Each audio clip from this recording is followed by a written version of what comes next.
Okay guys, punta kami ng mulberry picking. Fruit picking. Ito. Kasama ko si Daryl. Daryl. Ano mo? Nasa baba. Tapos inog na. Di ba inog to? Inog na ba? Inog na. Baba lang oh. Uy, inog na nga. Ito ba Illinois? Yung mahaba. Hindi. Yung bilog siya na ano. Mulberry. Ah, bilog. Yan, dami.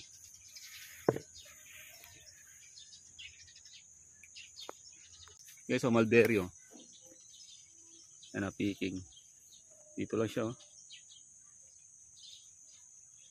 Wala lang siya, mababa lang. Yung puno nito ganito lang talaga kababa. Ah, tipo. Ito, ang dami oh.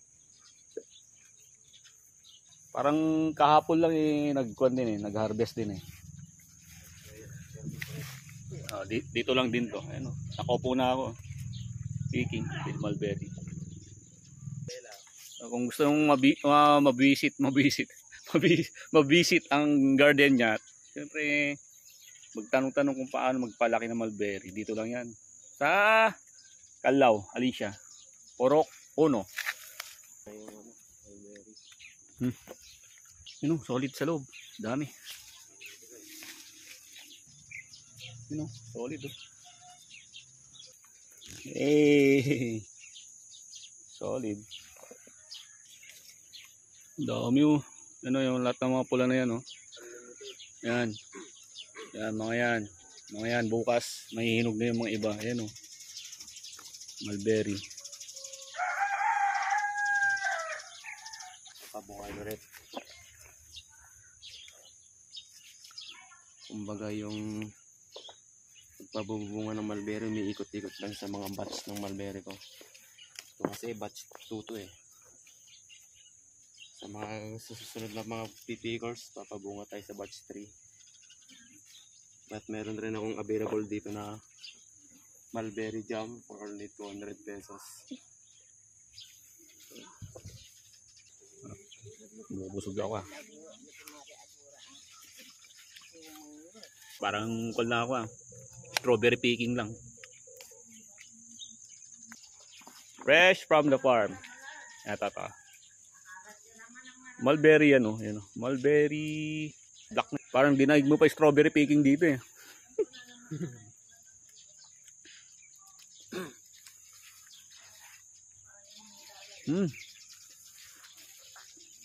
Solid. Ito. Oh.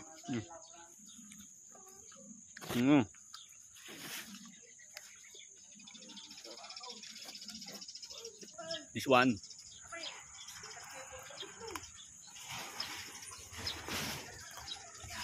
Parang mas marami pa akong nakain kaysa napitas. Solid kasi, ang dami. Yung 1 kilo 200 pesos. Pero yung 1 kilo, ang dami na nun. 50 per tab daw. Fruit picking. Libre ko na.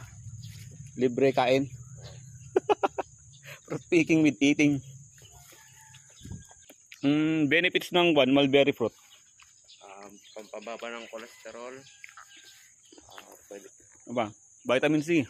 Vitamin C, antioxidant. Wow. Good for eye. Ano yung na-pick namin guys? Ito na na-pick namin. Oh, yan oh. Hey, dami no. Nagbe-blend yung lasa niya ng maasim at matamis. Guys, kung gusto mong makita, tapos ma-experience ang fruit picking nito, mulberry. Kontakin nyo na si Daryl. Anong Daryl? Kontakin ka lang? Facebook page. Open kami tuwing Sabado at Linggo lang. Yes, Sabado at Linggo at siyempre nag-aaral siya. Si Daryl pala is agri student. First year agri student. And then, kung gusto yung makita yung farm mismo, kontakin nyo na lang itong page na to or si Daryl mismo. And may page ka Daryl? Meron dito.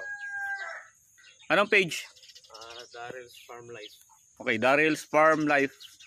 Pagka nakataon na meron ako, sabay tayo mag fruit picking ng mulberry. Okay, see you next time.